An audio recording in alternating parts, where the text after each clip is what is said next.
Hello everybody and welcome to another video here on Tabletop Roleplaying Gays. My name is Charlotte and today we're doing a review on the advanced reader's copy of Humblewood.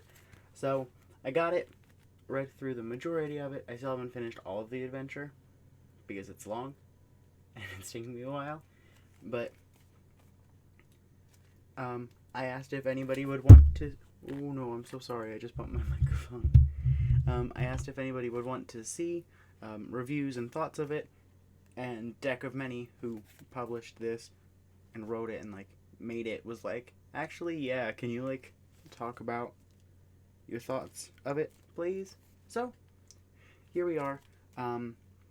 If you backed the Kickstarter, which I did, not a lot because at the time I didn't have a lot of money, so I just went for the PDF, but you got an email if you backed it saying that you could buy advanced reader's copy, and the advanced reader copies are ones that are not the best quality and not something that they want to send out as their final product, but there was a little code in it and you could go and you could buy it and you could get a physical copy.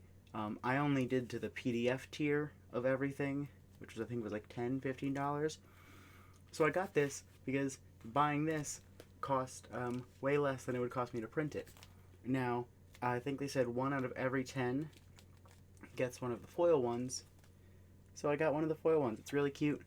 Has a strig fighting a snake amongst a blazing H, all very thematic, and then the back is another strig, well, the same strig, presumably fighting the same snake. So far, it's really cool. I think there was a couple of reasons. The adjustments, they have all of these errata pieces that they want to change. They also said they want to improve color and make darker, richer images, better paper stock, and no warping in the pages and cover. So let's go about those. Improving color, like the image richness, honestly, I wouldn't know that these images aren't what they could be, because all of them are gorgeous and vibrant and really good anyway. If that's something that they're concerned about, I can understand why they might be concerned, but I personally think it's fine. It looks great regardless. Better paper stock. The paper is a little thick. It's not a problem. It's just more of a when I opened this and I was flipping through it compared to other D&D I'm so sorry.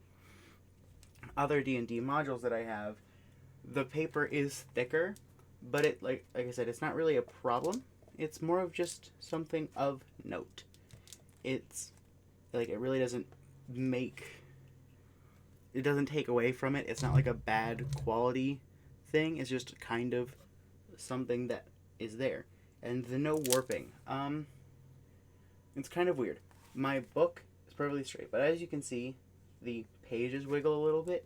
That being said, it's not bad enough that when you're looking at them page by page, that you even ever really notice that it's warped. It's really not that bad. I can understand why, visually, they're not fond of that, but it's really not that big of a deal. All of the things that they're concerned with, really not super an issue in my mind. They have all of the errata here, so everything that's changed. Since I'm guessing Deck of Many will be watching this, you guys do have a couple typos. There's one that I remember where it is. There's a couple others that I don't remember, but in the thing on Gaspard.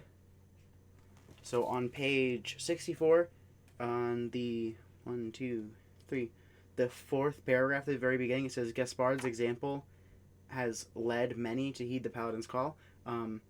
You spelled lead, L-E-A-D, so it reads as Gaspard's example has lead many to heed the paladin's call, so it should be L-E-D. nix that A. There are a couple others, but I don't really remember where they are. So sorry about that I don't remember that off the top of my head. That being said, let's hop into the contents of the book and why I personally think this is really, really cool and just generally amazing. So, jump in, there's the different forewords and intros by very different people. They go into the different, like, species of both bird folk and humble folk that,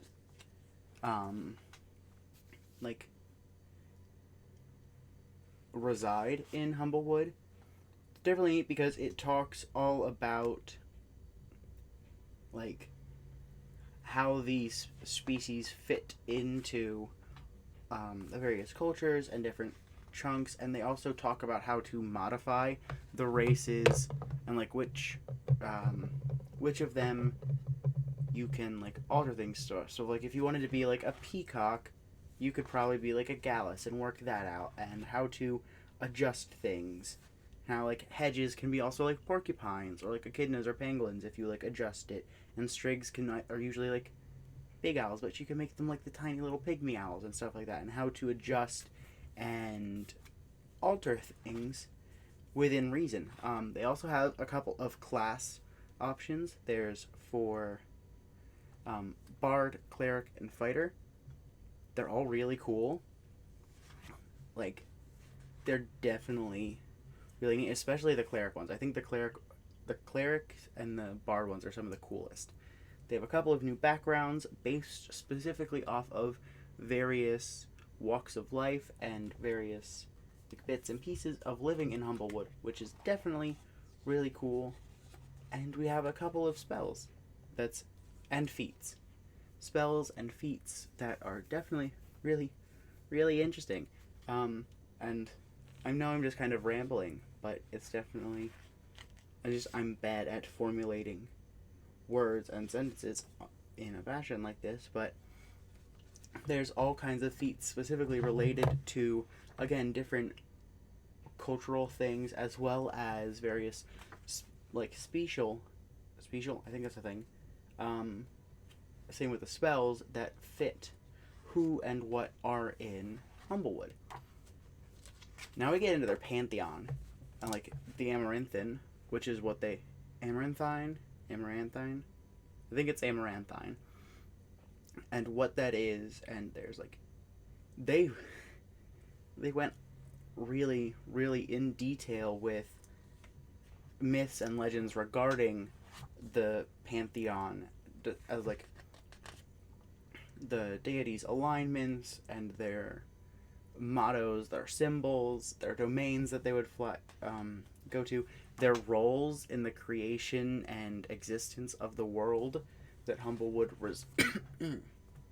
resides in. And these very much aren't like disconnected deities. They're like very clearly innately involved in the daily lives and various aspects, and even the evil like beings very clearly, and this is something that I personally enjoy, aren't murderous and evil and violent and horrific beings. They're evil in that they will do things that help themselves and don't particularly care if it comes to the detriment of others, which is how my friends and I all like can feasibly play evil characters in D&D and other RPGs is by having characters like that where the evil is evil in that they cause detriment to others, but their goals aren't to harm and murder others. It's to build themselves up through like systematically removing others. You also have there's this whole chunk as like the stories of how different beings became parts of the pantheon and their different roles in the world. There's a really cool chunk on all of the different, like, the overviews of the different parts of the world. There's a thing on the language so that you can write in the script, which the script of Birdfolk. So you have all of this information, all of these different areas and the species and the culture and the spells and the deities, and it's very well thought out. And I think the coolest thing about Humblewood as a whole, not just the module and the campaign or mostly the world, is that it's one of those worlds that is so well thought out and so well put together that despite being very clearly not real and very clearly not something that happens, it's believable. Like, if this, you could imagine this existing and, like, crashing on a boat and waking up on a beach of this place, because everything is so well thought out and communicated and accounted for in a very narrative way that it feels like you could be there. And that's a sign of a really, really well-built world, is when, despite clearly not being the one you're in, feels like one that if you could be, it wouldn't feel like it was made. It would feel like it's just developed over time as a culture and a place. And that's really, really cool. That's an amazing feat, and it's really, really neat.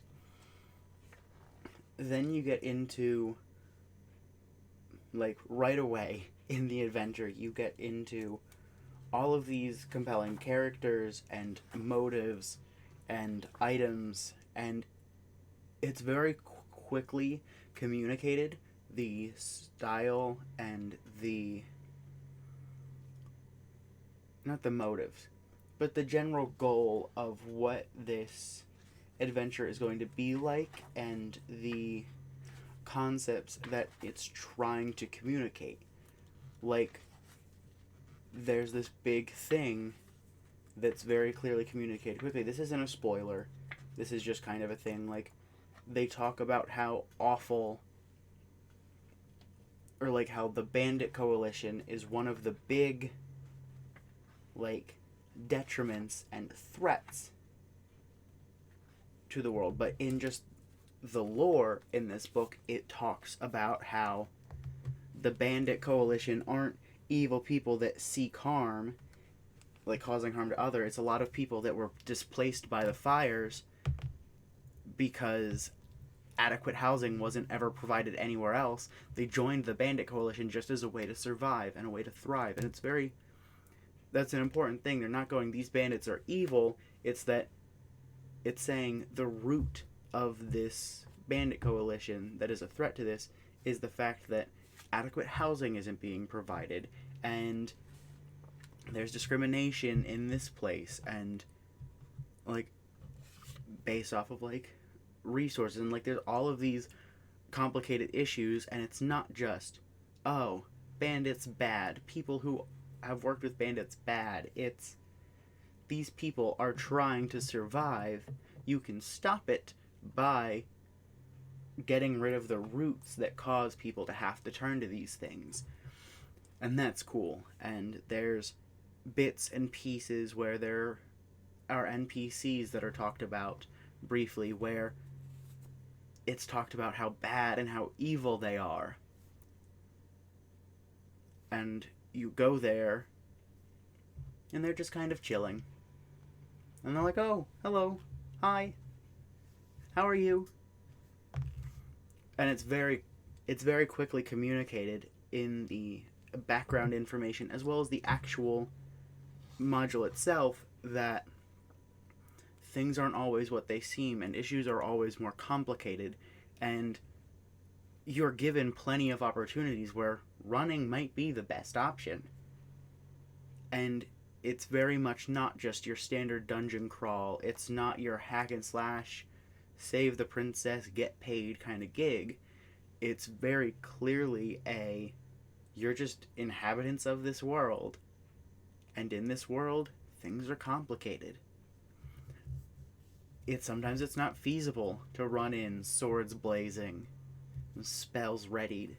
Sometimes the best option is to sit back and think. Or wait for your moment, and instead of striking, running past it as fast as you can. And it's very clear. Like, I like how they set that up, and how they have in the footnotes, like, listen, if your players are struggling with this for a long time, you're allowed to remind them, hey, you can also always just avoid this and run past. And it makes it a much more believable world that you're not expected to fight everything. You're not expected to win every fight. You're not expected to go, oh, this is our quest, let's go do it. Bam, done. And how issues and reasonings and even some world-ending threats are more complicated than they seem. And I feel like that's something that's really, really important and often isn't done in modules for D&D or similar systems, is that we get very stuck in the, oh, we can just walk in with our sword, problem solved.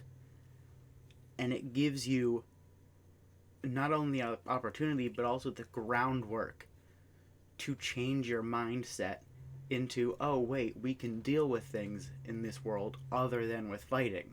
Sometimes that's the best option, is just leaving it alone and finding out more information. So that in of itself is really, really cool about this. The world is convincing. The pantheon is well thought out. They talk about how various, like, species and, like, groups have, like, long-term held judgment against them for no good reason, despite the fact that they've never done anything wrong, and how that's stupid and sucks. And it has all of these feats and backgrounds and, like, interesting concepts and creatures and compelling cities and artifacts and NPCs, and it's just really generally all around cool. If you backed the Kickstarter and you didn't buy you didn't do a tier where you got a physical copy of the book, definitely buy the advanced reader's copy. It's going to be cheaper to get a physical book this way than it is to print out a PDF. Trust me, I've looked. It was like twice as much. And this book is fine quality. Like, is it as super high quality as the other ones I have? Honestly, I don't... Yeah, the pages are a little wiggled. They say the images aren't as bright as they could be. And they're like a few typos, but honestly, this is a high quality book. And if they sent this as their final, I probably wouldn't even notice that it could have been better. It's really just a cool book with really... I have no complaints about this book, physically or content-wise. Humblewood is just really, really rad. It's just cool. It's well done. And this brings me to my last thing. You might have seen my tweet, Deck of Many. But if you want to, like, partner or something and long story short, I'd really like to DM this and run this and do it with like 4 or 5 players as a stream or as just recording and then posting it. The issue is that I'm bad at tech, and also I don't have the resources to get 4 really cool players that you guys would like. So if you want to have somebody run your module as a promo and, like, kind of thing, and you wouldn't mind helping me get people and get a stream layout set up with all of the resources that I got from the Kickstarter, like the PDFs and all that, please reach out to me, because I would love to run this. I really would. And I know in the tweet I referenced having recorded this previously, and I did, but then I watched it and it was terrible. So I just deleted it and I'm redoing it because I didn't like it. But yeah, it's just, I tried to approach it too objectively and go systematically through each and every bit, but it's just fun to talk about how much I like this and how cool all of the characters and NPCs and the world is. But yeah, I'd love to DM this, and I'd love to like have that officially like up and recorded. Like I'd love to do something with you guys, all of you at the Deck of Many, and set up a stream or a recording setup, because like I would love to have like me camera and then the 4 other people, and like down here have like the resources, like pull up the maps and pull up this and that and like pictures of NPCs. But I don't know how to do that, and I don't know if I have the time to learn how to do that because I'm really bad at stuff like that. But if you guys want somebody to officially run the entire module just through as a promotional thing, please reach out to me because I'd love to. It's really, really cool, and I really, really want to run this with people, but I don't know if I have the friends or resources or know-how to do that. So yeah, self-promotion aside, advanced reader copy, don't really have any issues with it. I know that Deck of Many wasn't super stoked about the quality. I honestly, if they had shipped this as the final, again, I wouldn't know. I wouldn't know that this could have been any better. I would have just been like, oh, the cardstock's thick. Oh, those pictures are cool. Oh, the papers are a bit wiggly. Oh, well, like, it's really not that bad. I have official Wizards of the Coast books that are, like, physically worse than this when I got them. My Mordenkainen's tome was like that. It was bad. But honestly, it's just really cool. If you back the Kickstarter, check your email. You should have a code to get the advanced reader copy. You might get a foil, which by the way is gorgeous, and I love this a lot. The world's compelling. The creatures are interesting. They tackle a lot of long-standing issues in tabletop role-playing game modules and worlds without super acknowledging them, but just kind of improving on them passively. And that's cool. And it's just awesome. You get to play as like woodland beings and birds and save the world. Come on. That's just fun. Enjoy yourselves. Get the advanced reader copy or the book. Pre-orders are up now on Deck of Many, and no, this isn't a sponsored thing. It can be Deck of Many if you want to, but no, this is just me saying that it's really, really cool, and I really like it, and I think you guys will really, really like it. So if you want to, check it out, have fun, and Deck of Many, please contact me about running this for you guys, because I'd love to. It's so good, and it's so fun, and it's all around an incredible time. Without further ado, because I've been talking for a while, my name is Charlotte. Thank you for joining me for another episode here on Tabletop Roleplaying Gays. I am signing off.